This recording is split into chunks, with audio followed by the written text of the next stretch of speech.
So welcome to the second Open Metaverse Interoperability meeting. On the agenda for today, we're going to go through introductions for new members. So if you weren't here at the last meeting and you want to jump up here and introduce yourself really briefly, that'd be great. You'll use the raise hand button in order to do that. Highly encourage you to get up here and tell us what you're working on and who you are. After that, we'll go into the W3C community group proposal. So that's establishing a community group for the OMI group to do specification work under.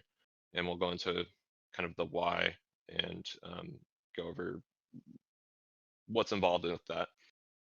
And then after that, we're going to go into a OKR workshop sort of discussion. If we want to do that probably in the next week or two, that'll be for goal setting for the organization, as well as kind of discussing a general scope of work for things.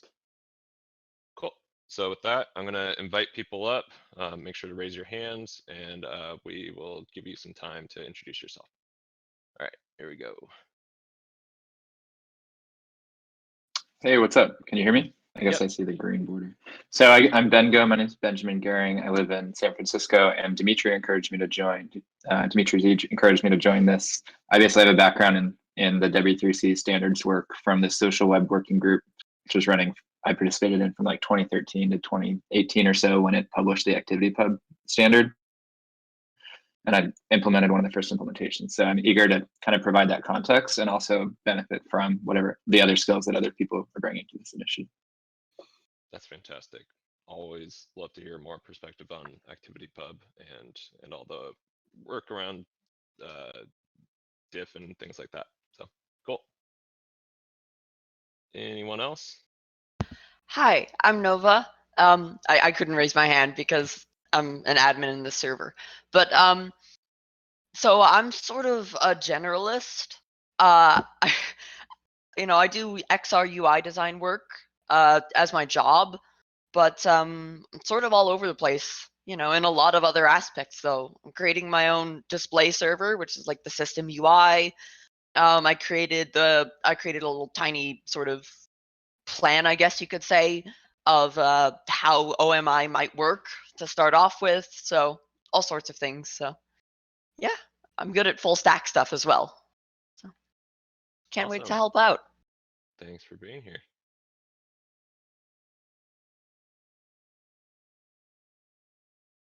I'm Fama Dion, and I'm not technical at all. I was brought on here by Lee Ambrosa to help with the business end of things for Laguna Lab, and this is really just a lot of learning for me. So I really appreciate it. Thanks for having this. Thanks for coming here. Yeah, people of all backgrounds are totally welcome. We need all the help we can get. Definitely need more perspectives than just developer perspectives.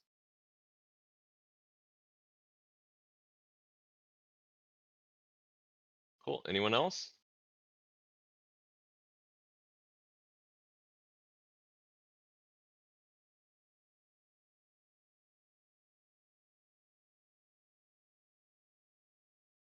Oh yeah, can you hear me? Yeah, probably. Yep. Oh yeah. Hey, so I'm founder of Corredot. We are doing some sort of NFT gallery, and we recently been like drafting last year that we would like to implement some WebXR experience. And so far we acquired the Magic Leap and the HoloLens, and we are looking forward to produce some spatial experience through WebXR. So that's definitely what we are looking forward. And yeah, we're definitely looking someone who has experience with the A-frame. And so far we hacked on the model viewer, which works great. And yeah, we are looking forward to brew some of the standards as we've been like contributor to the remark standard on the Kusama network. And we, for example, contributed with the appreciations, which are sort of like the on-chain appreciations on-chain. And it's like sort of the front runs price discovery of the assets on-chain. So simple as that. Great. And yeah, that's it. Welcome. Thank you. Everyone, I'm James Bakewanu. Missed the first meeting. I'm a developer for Janus XR, open source project. So keeping the old Janus VR worlds going, and working with a lot of you guys on everyone here about different kind of getting different aspects of WebXR, working with their projects. Always interested in anything to do with cross-project collaboration, and excited to see what we can do here. Super excited to have you. You've laid a lot of groundwork in this area, so it's awesome to see you here. Need to work on this stuff, Yeah.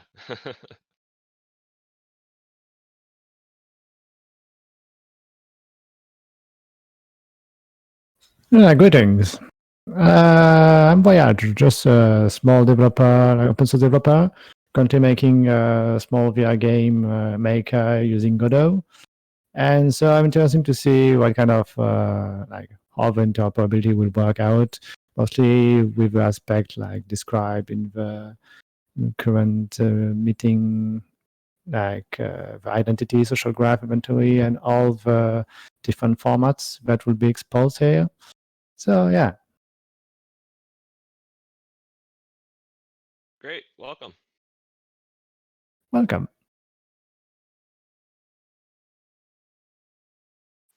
Oh, can you hear me? Yep. Yeah, I'm Nar. I'm a software developer, but in the past year I've been trying to transition to a game developer. My main interest is in solving massive multiplayer networking, and I'm completely psychotic in thinking that I can do it by myself. But I don't want to just make another walled garden, which is why I'm here. Fantastic. That's why we're all here as well. Cool. I think that's it, unless anyone else would like to come and introduce yourself and hasn't done so already.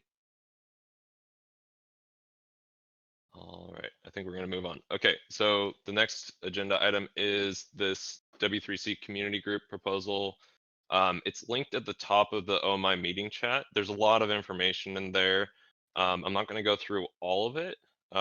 If you want to read up on more information of like what a W3C group is about, there's I'll post a link in the meeting chat.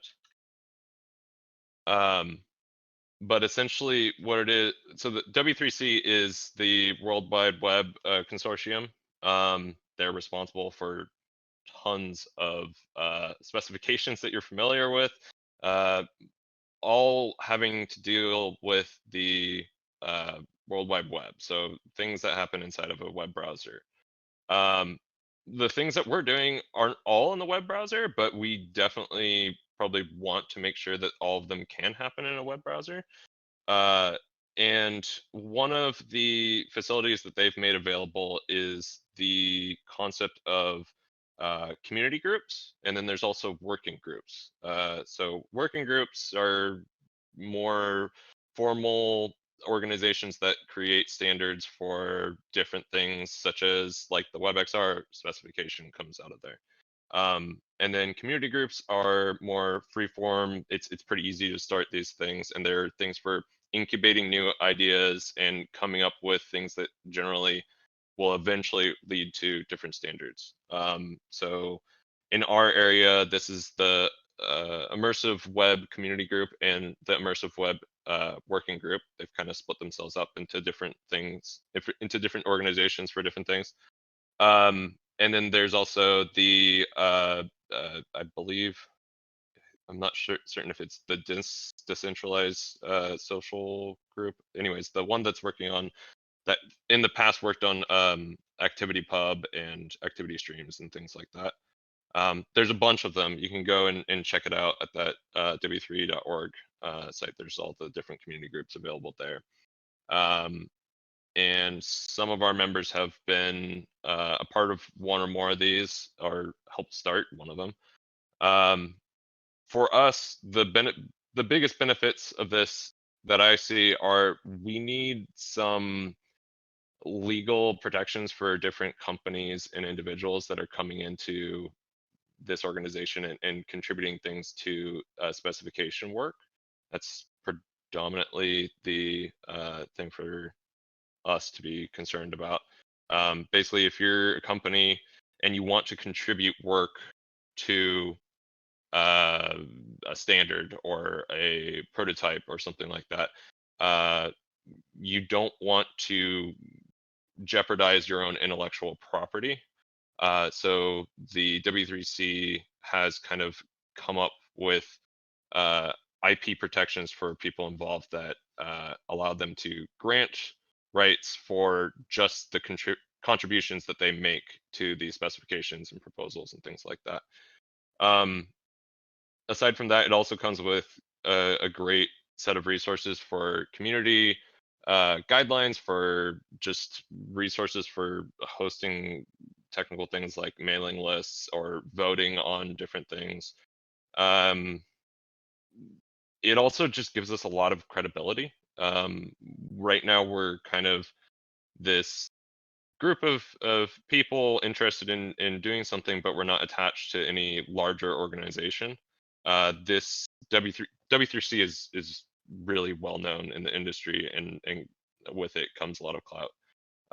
A community group can be started very easily, but there are also a lot of community groups that have a lot of clout and respect because of W3C and the process that you have to kind of go through.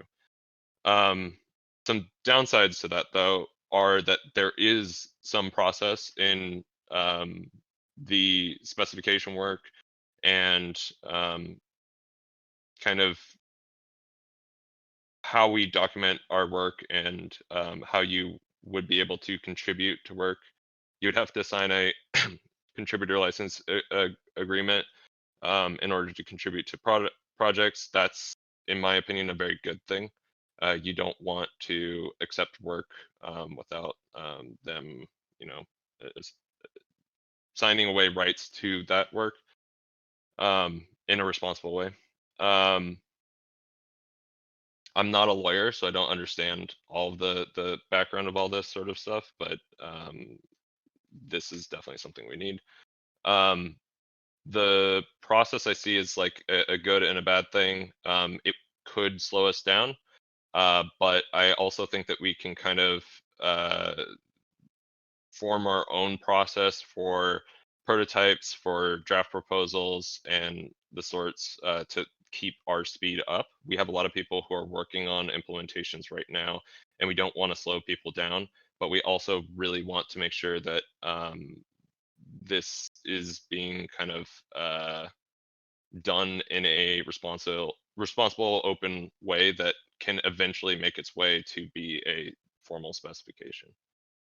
So with that, I'll open it up for people to ask questions. I'm gonna have to call on certain people and feel to raise your hand and join in on the discussion. I don't know the answers to all the questions around these W3C orgs, but I know there are people in the audience that probably do. So feel free to ask questions. If you have any concerns about us kind of creating one of these organizations, definitely chime in and ask questions. So just go ahead and click that raise hand button if you have any objections or questions or things like that.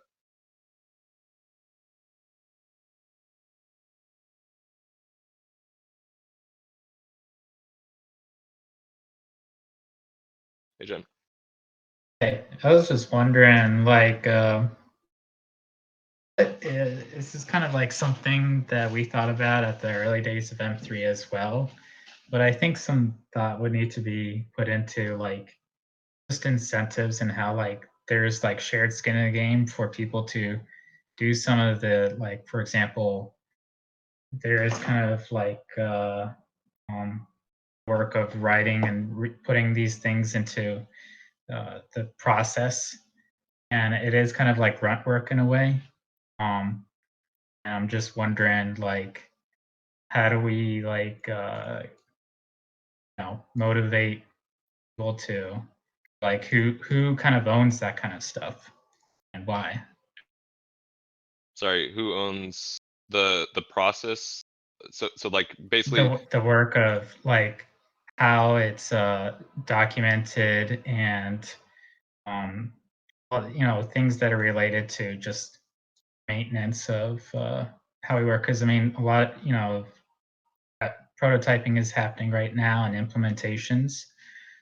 But how do we then formulate that into something digestible for this working group? Yeah, it is. W3C group. It can be a lot of work to maintain a lot of these things. I've kind of signed on to doing a lot of that work myself if we go down this path, but I don't know like it for the next like 2.5 months now. I will be on this absolutely full time, if necessary, and after that I can't promise full time. Obviously, I'm probably gonna have to go work, but it's going to be up to the community to kind of maintain all this. I've seen it happen in the immersive web community and a lot of other places. It is a lot of thankless work. It's a lot of just kind of pushing paper and editing markdown files and things like that. But if we want to get specifications kind of out the door, we have to, as a community, dedicate time to manage all this work. I think if people are really passionate about getting some of these specifications out the door, we'll see people helping in this regard, though. Okay, cool. I'll just add some ideas in HackMD. Thanks. Thank you. And then Jesse, I'll get you after Liam. Liam's up next. Hey, can you hear me okay? Is that working? Can you guys hear me? Does that actually work? It's working now, Can yeah. you guys hear me okay? All right. Well, I was going to just say,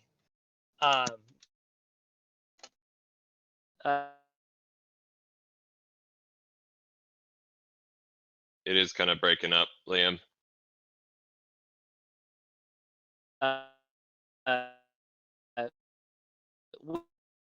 We can inject Liam, I'm a gonna little I'm bit gonna of have to move you capitalism back. into this. Like if we very simply, we've had some success with Open Collective, and we could make an Open Collective in any world go. Yeah. Hello. Okay. I kind of got that. I'm gonna move you back to the audience, but what I got was we could use Open Collective to kind of fund some of these projects and making sure that like people get paid for the work that they're doing.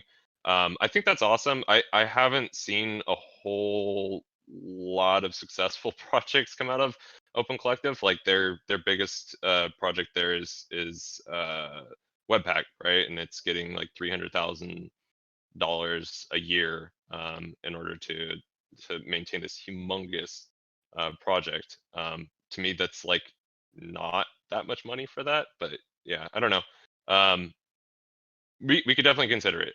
I think that like if we can pay people a little bit to help maintain things, that would be awesome. Also, Shaw, I see your comment. There are a lot of big ones. Yeah, I think so, but it's just like in the grand scheme of things, the scale of the projects versus like the amount of money that they're getting is not as much as I would expect. Anyways, okay, Jesse, you can jump up here now.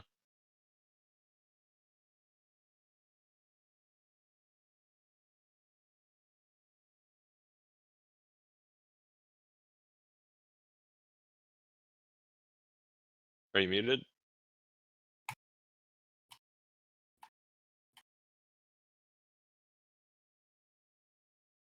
Jesse, I think I heard some clicks, but that should work. Are we good now? Can you yep. hear me? Yep. Thanks. Okay. First of all, thanks for responding. For acknowledging that message. I'm trying to play by the rules, so I appreciate it. I think that's a really good call out, Jen. And I think that this is like maybe a action item for the whole group.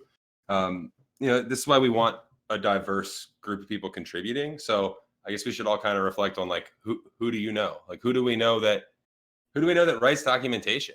It's a special type of person, and that would add I know some people here actually do, but maybe that can be like an action item on our list, is to try to maybe bring some folks into the fold that can help us with that work, especially since so many people here have other jobs, other responsibilities. We don't want it to turn into like an overburden. I know, Robert, I know you said you were like, you planned on doing some of this, and obviously I plan on it. I know a bunch of others do as well, but we don't want it to fall on the shoulders of one person, because it becomes really hard to speak up when so many people are depending on you and say, hey, I'm like overburdened. So yeah, maybe that's like a challenge for us as a group, is to try to bring some folks into the fold that can help us with that. Definitely. And I've been talking to people within different W3C communities who can help advise us on some of this work, how to split up responsibility, how to sort of manage these effectively. I spoke with both of the chairs of the Immersive Web group on how they sort of run things, and how we might be able to do a community group here. So I feel really strongly that this is the right route for us, at least at the start. I think that we can kind of grow into a. I think this will be a good stepping stone to grow us into a larger organization. This will allow us to get other businesses and on board, basically. A lot of bigger businesses will not touch our organization unless there's proper IP protection in place. So I think there's also I have some hesitation to getting larger companies on board too early in the process too, because they can shift our sort of focus away from some of the things that we want to do as far as maybe privacy or not security, but privacy or decentralization goes. So it'll be important for us to use this organization to get the sort of clout that we need in order to attract these larger companies down the line. But we'll have to do the work of ensuring that our specifications are also popular choices for people to integrate into their software, and not excluding some possible huge implementers by going down a route that could not be integrated into one of these larger platforms. Ideally, I'd like to see the us make the biggest change that we can in some of these larger platforms by kind of leading the way in terms of how we do responsible design of metaverse protocols. I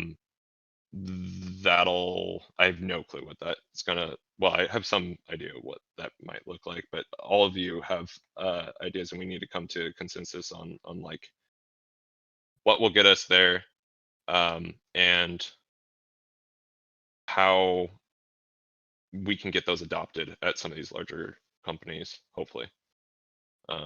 Anyways, I'm rambling now. Who else has questions about W3C working group or concerns about going down this path?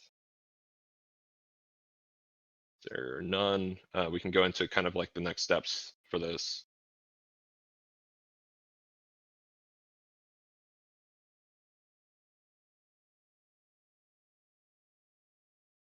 All right, I'm gonna go into the next steps then.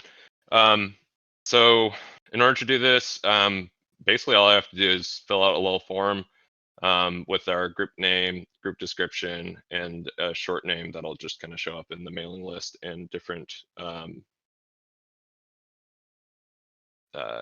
different URLs and things around there.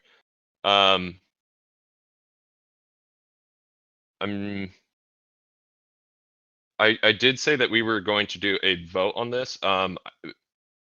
I would like to basically, from the audience, if you have any opposition, if you could post in the Oh My meeting chat. I haven't heard any opposition yet, so I'll wait for that. But otherwise, I think I'm going to go ahead and create this. The community group will need 5 sponsors in order to get it approved and into W3C's pipeline in order for them to then approve the community group. After that, we will need a chair at least one chair, and we are free to organize our own elections for that. I think that we should do like a nomination process, and kind of manage nominations on GitHub discussions. I'll create a thread for that. And in, I guess, the next meeting or the week, I'm going to say if we meet next week, we won't do the chair elections then, but we'll do a chair election after that. Yeah, for the time being, as Trevor says, I will be the acting chair, but I would like to do a formal like chair election just to make sure that we have representation that's you know, kind of democratic. I would hope that we don't have more than 2 or 3 chairs. I would like a co-chair. There's a lot of responsibility here, and sharing that with another person would be amazing. But yeah, so I will create that thread, or someone else can create it in GitHub discussions for anyone to nominate themselves or another person. And then we'll do the elections in 2 meetings from now. Cool. With that, I think we can move on to the OKR discussion. We've got 30 minutes left in the meeting. So Jesse, I'm going to call you back up here, and you can kind of give us a summary of what you're thinking about for this OKR workshop.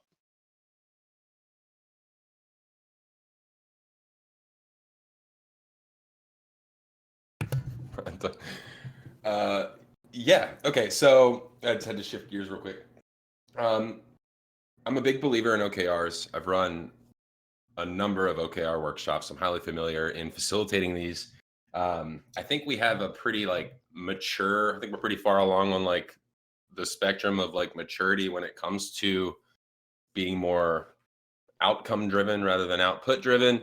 Definitely don't think I need to do much education on that with this group. So my suggestion was that we find the workshop's generally about an hour long, but I've never ever finished it in an hour. But workshops longer than an hour can be a bit draining. So my initial proposal was that we find maybe a 2.5-hour session as a group, or we break it up into 2, kind of setting our initial objectives. And then the second meeting would be coming to consensus on how we're going to measure the success of those objectives. That's where the KR comes from. I think that's probably going to be the best format. But again, it's not solely up to me.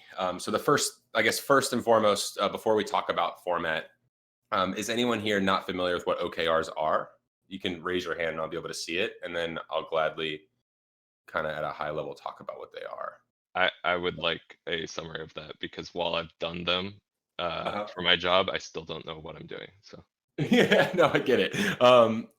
See, we are far along in the maturity. So, so OKRs are a objective driven. It's a strategic way of setting goals. It's how Google actually runs their entire company. From my understanding, I don't work for Google, but it can be like best boiled down to, I will like achieve this objective as measured by this key result. So a good example might be, we will establish a baseline definition for the metaverse, right? That's a goal that we should have. That might be that might be more of like a task, but actually, let me give you like a better one. So I will increase our user retention on our new mobile app. And the way that I know that we've increased our user retention this quarter is that we will have a 80% like reduction in churn. It's time bound. It has a number, which 80% is pretty lofty. Lofty is another big part of OKRs. And we will go through all of this as we go through the workshop. So we don't have to like become masters in it right now, but you want to set goals like that because one, it helps align the entire group. But number two, you can then break down action items from that goal, right? So we know we want to reduce, we know that we want to reduce churn overall, and we know that we want to reduce it by 80%. How are we going to do that? That's when we'll get into the how discussion. So at another high level, OKRs are important because they put why at the center of your effort before even getting into the specific discussions about what. Or how, really. And how is what I think we often tend to slide into, especially when there's a lot of intelligent people in the room. It is fun to talk about how you're going to do it, right? But this will give us kind of like a North Star. Other things about OKRs that you should know is that you're not supposed to achieve them, which might sound like a stupid thing to do, but really they should be lofty enough that you're really looking to hit, maybe 60, 70, or 80% of your goal in that quarter. If you're only hitting maybe 10% of your goal, you probably set too lofty of an OKR. But if you're hitting 100% of all of your OKRs, they probably were not lofty enough. The last piece I'll have here before I pause for any questions is OKRs create fodder for epics. So we know that if you look on the left side, actually right here in Discord, we started creating thematics, like subsections of this approach. So we have OMI inventory, OMI friends list, which we're working on a new name for, identity. As new things come up that we could try to come up with all of it right now, but we'll probably exhaust ourselves, right? But as new things come up, rather than getting distracted or giving up on other efforts that you were working on, you can always add them to the list, see where they fit in with the OKRs. If they don't fit in with the OKRs, we might need to create a new one, or it might be out of scope and maybe it's something to visit later. So at a high level, it sets goals that are clearly defined to help set direction without being limiting or too narrow or too specific. Did I do a good job of explaining that for everybody, or would it? I think so. One thing I'd like to ask is, so we will create OKRs, and as a result, we will probably use that to define our scope of work more concretely. Is that kind of the right? Yeah. So I'm of this school of thought that, especially when you're working with a group like ours, it's okay to come up with OKRs before coming up with a vision. We have a vision, so we can do our vision statement. But what we really know that we want to do is we should set some high-level objectives before we over-formalize things, right? From the process of working together, we're probably going to continuously refine things like our vision. So you can think of OKRs as like a layer below the vision. Below the OKRs, if you were to tree this out, that's where you get things like epics, or even themes, which you'll see on a thematic roadmap. So we might have some high level themes, which is where you'll see inventory and friends list. And then from there, we can create some epics to achieve those goals. So it just creates nice, tasteful guardrails and well-defined measurement of success. And then usually with most of my teams, we do it every quarter. Sometimes we're bad about it and we do it it'll be 4 or 5 months will go by, but I try to do it every quarter just so that we're staying lean.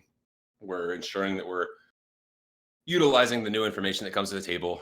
But also, it's trying to stay disciplined with the process as best we can. Awesome. Cool.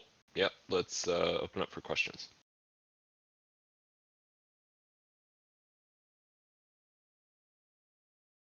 Oh, let me look at the chat too, because I know I was dropping questions in there. I'll start off with another one. So when are we thinking about doing this?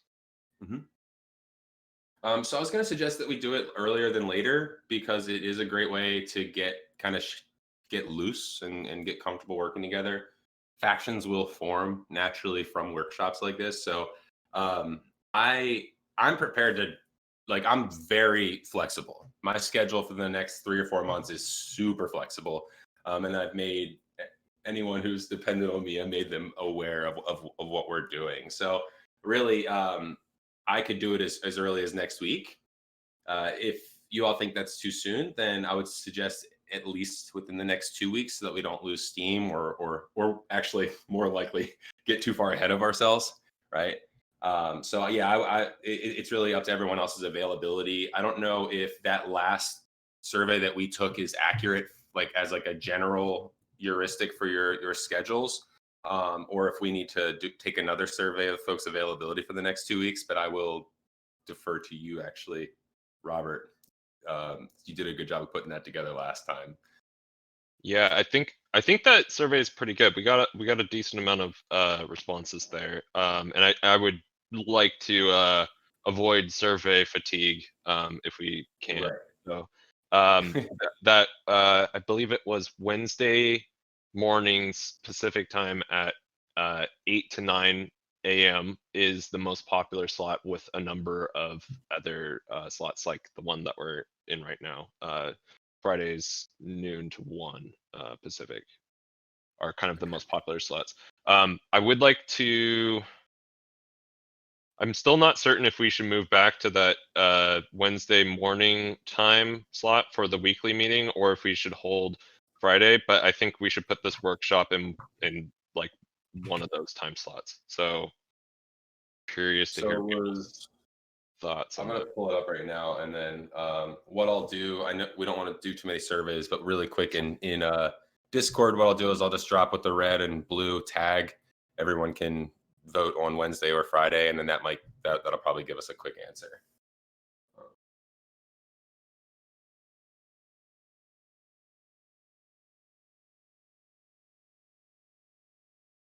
It's going to be really hard to meet everyone where they are on this too, because we do have like an international audience here. If we do things like earlier, we'll get another crowd. So it's good though that we're doing a workshop at a different time than this meeting, so that we can get those people involved that don't get to come to these meetings live. True. Okay, what I'll do then, we'll take that part async. We can chat and we'll come up with a time and we'll drop it into chat. Make that an action item to get it scheduled maybe by Monday. I think that's reasonable. By Monday, we'll have a date set. Yeah, that sounds good. To that? I think we just need a couple days for people to schedule it on their calendar. The getting the word out hasn't been that hard. People generally are able to find the invites and all that pretty easily. I think I'm gonna stop with the email notifications and just use our announcement channel here, if that's okay, and then I'll continue doing stuff on Twitter, because those are the two things I think I'm getting the most frequent responses from, is just pinging everyone here and sending it out on Twitter. I think we should probably create a Twitter account for OMI, and then everyone can follow that instead of me. And that would be good. Good idea.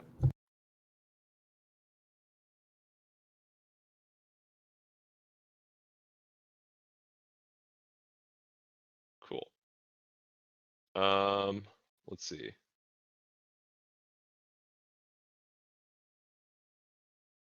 Is all I had on the agenda for today.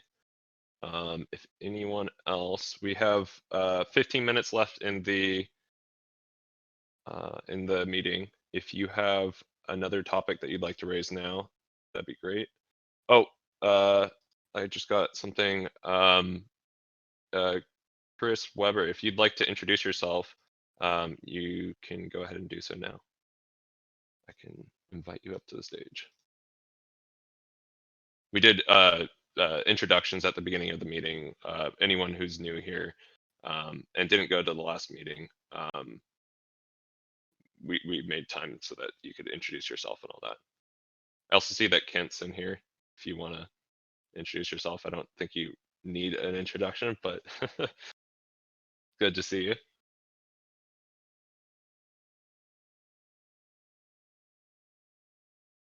and invite Dimitri up to talk. Wait. I want to make sure. Like, I think Chris was up first. Yeah, Chris, I already sent him an invite. Chris, the invite, like the accept invite button should be in the top right corner of your screen, I think. If you don't want to come up and speak, that's fine too. Dimitri. Oh, okay. Wait, does this work? It works. We can hear you. Go ahead. Okay. Hi, I'm Chris Weber. So I was co-author, co-editor of the ActivityPub specification, and my current work is actually the Sprightly project, which is about bringing building decentralized virtual worlds amongst other things. It's really about leveling up the federated social web in general. I'll put a link in the chat.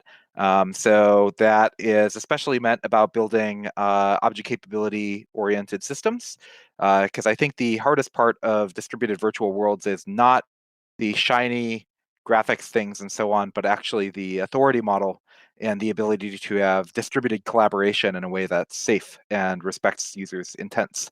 So that's me, and hi. Fantastic. That's great to have you involved. Chris, really glad to see you here. I'm really glad you joined. Everybody else, Chris is a serious force in the social web standards space. So I'm really glad to have him here. Nice to see you too, Dimitri. Oh, okay, right. So I also want to intro real quick. So I'm Dimitri Zakadulin, like software developer, and also work on various adjacent standards.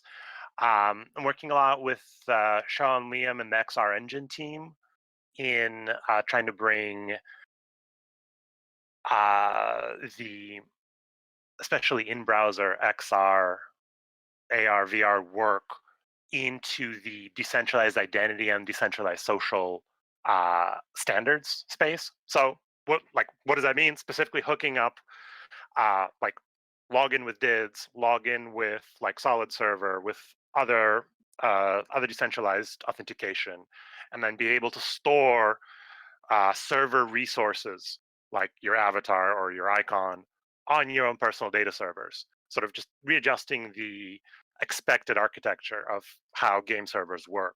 So I think that work is really interesting, and I think a lot of really important standardization work to be done in this group here. So glad to be here. Awesome. Thanks, Dimitri.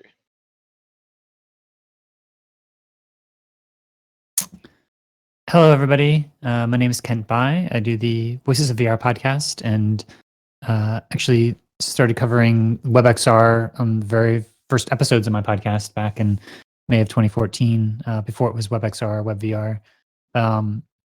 And yeah, I think I went to the first couple of decentralized web summits and WebCamp, and I think obviously everybody's here is interested in the metaverse, but there's also the question of how to actually move it forward. I remember having a conversation with Neil Trevitt back in 2015 before the Kronos group had come up with what would eventually become the OpenXR standard. And he said, any successful open standard has a proprietary competitor. And that always stuck with me because it almost is like all the proprietary systems come first.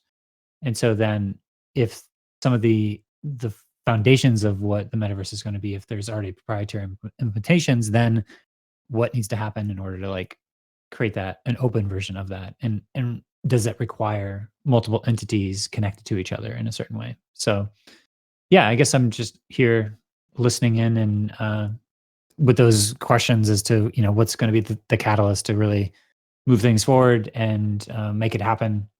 Excited to see the potential of an effort like this to have the W3C status. But then, yeah, at the end of the day, it's going to be whatever is implemented. Who's going to be putting into place, and what is that going to be facilitating? So I guess as I'm listening in, those are the questions that I have. And if there's other people that wanted to jump in and comment on that, or if it's already been discussed, I'd be happy to listen. So thanks. Thank you, Kent. Yeah, I think we have a couple different possible implementers here in the audience, and we'll be, reaching out to more people as we get this W3C community group up and running. But yeah, I don't think we're short on commercial competitors, closed competitors in this space. So it's a big task at hand. Okay. Anyone else has a topic to discuss or would like to respond to Kent? We got 10 more minutes left in the meeting. Well,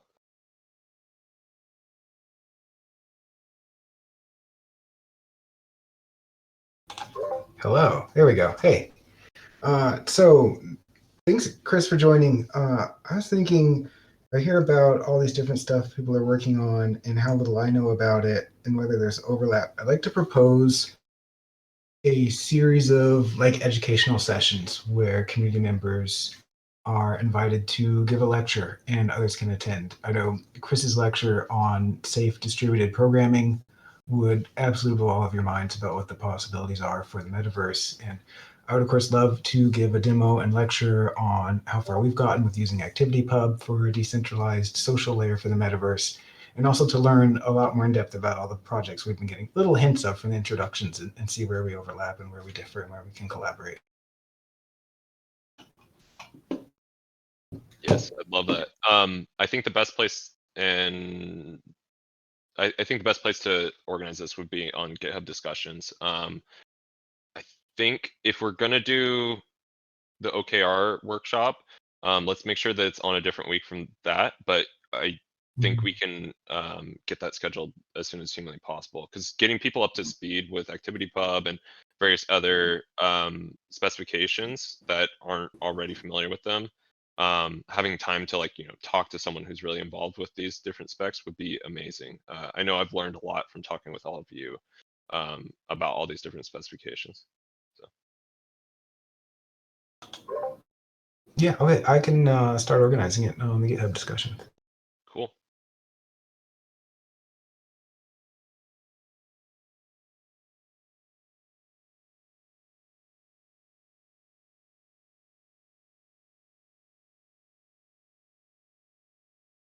Anyone else?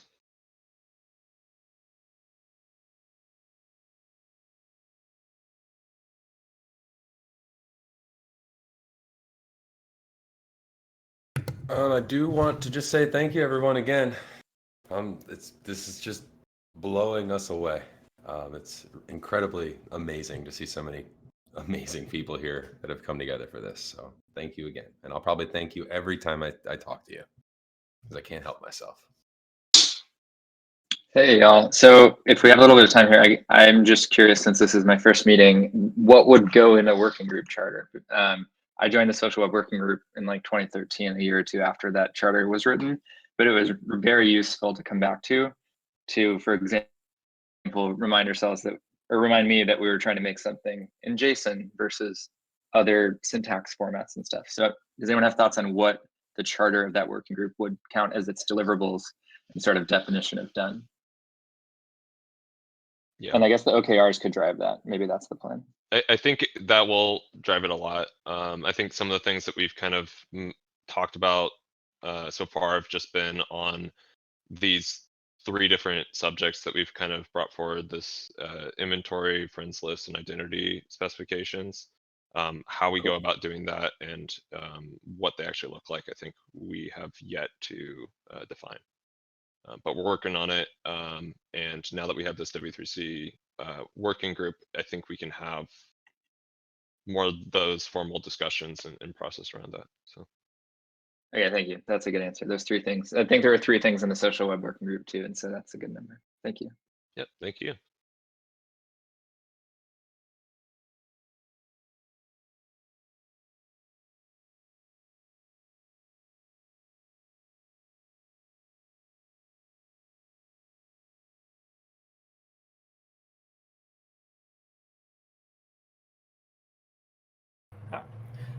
One of the questions I wanted to raise: how do we scope the discussions properly so that we don't end up like VRML? Ooh, good question. discussions around the different specifications, discussions Yeah. about which parts. Like, what are the problems we're actually trying to solve, and how do we scope? I'm assuming there'll be multiple specs that come out of this. How do we scope each spec to be, implementable and reasonably sized, so that it doesn't just end up like a single bloated spec that nobody ends up implementing. Yeah, I'm worried about this as well, and that's kind of why I've been pushing for us to focus on a few core areas first, ideally one specification at a time if possible. But our next meeting that we're working on OKRs and scope of work there, like it's definitely going to include deeper discussion of a lot of these subjects. Right now we have those 3 subjects that we have channels and discussions on, but I think we will even narrow those down a little bit further as we go forward. There's a lot Yeah, I of think that'll be important. The OKRs will allow us to do that, right? Yep, definitely.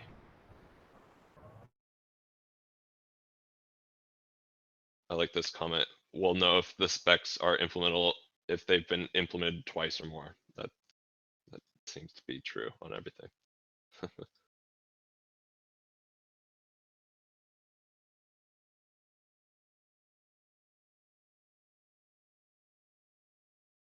Adam, I think you need to unmute. All right. Sorry. So a suggestion I had too for us to think about too is making a list of things we are not going to try to define to help scope our discussions as well. Couldn't agree more. Yep. Okay. Also, all of this conversation is great. We should definitely track a lot of these sort of things that we want to keep in mind with this OKR workshop in the OKR workshop conversation or discussion on GitHub. I just posted that again in the Oh My meeting chat. Make sure you add all your comments there. We should do a lot of this conversation asynchronously in GitHub if possible. It's a little bit easier to track our work if we're doing that in a threaded discussion like that than Discord where things just get lost in a message. Thanks, Adam. All right, Chris, you're up. Hey, so yes, I was just wanted to say that I think that I said this in the chat as well, but I wanted to just say that here that first of all, open metaverse interoperability is probably about 30 standards in a certain sense. And so there's a lot of scope of work that can end up happening here. Now, it strikes me that a group like this, the primary initial useful thing that a CG could do would actually be around the role of being almost like a user group where people show up and show off things up until the point where people get a sense of what they want to interoperate on. And when they have demonstrated that they have cooperated with a number of different people, spin off specific subgroups to focus on that level of interoperability. I think that, so I've spent a bunch of time collaborating with people like Randy Farmer and Chip Morningstar and Mark Miller, who worked on the first virtual worlds like Lucasfilm's Habitat and Electric Communities Habitat, and et cetera. And a constant thing that they end up emphasizing is how much people over-focus on the surface level aspects, the 3D, the inputs, the goggles and gloves kind of perspective. And in general, all of the hard problems, the biggest hard problems are beneath that surface. My recommendation, but of course there are people who want to focus on the goggles and gloves, and that's great. But I think my personal recommendation would be use this space as an opportunity for people to show things off and figure out where they want to collaborate. And when people have identified the particular useful independent pieces, encourage them to break off into independent sub-projects. Otherwise else, I think the scope of this group is enormously large. And a large scope is not a problem if it can be understood in the valuable context of a large scope. Absolutely. Also, this user group notion, this is, I think, pretty close to like some of the things that Jen was working on with M3. Like they brought in a lot of people with a lot of different backgrounds to just kind of discuss like any topic around metaverse related things. And that's something that I think we definitely want to continue here. There should be discussion around, non-technical subjects as well as, technical specification work going on here. And that really lets us see the high level pictures of like what is important to people, what do we need to be focusing on as far as standards works go, what prototypes are people building out, and what can we do to help these people collaborate better. So I love that. Couldn't agree more with the 30 possible specifications needing to be done. But I think we can scope down, some things to start with. I think is the biggest thing. I don't really want to hold back people from starting work on problems that we know exist across multiple virtual worlds right now, because there are people ready to get started on spec proposal. That doesn't mean that these are going to be the specifications. It's just if we can start the work on things that we know that people have in common as soon as possible, we'll start growing the number of people getting involved. We will start the process of coming to a consensus on some of these things. Yeah, that's my thoughts on there. Okay, we're at time. I'd love to talk more with all of you, but I want to end this meeting formally now, and thank you all for coming. We will meet again next week. I think we are going to keep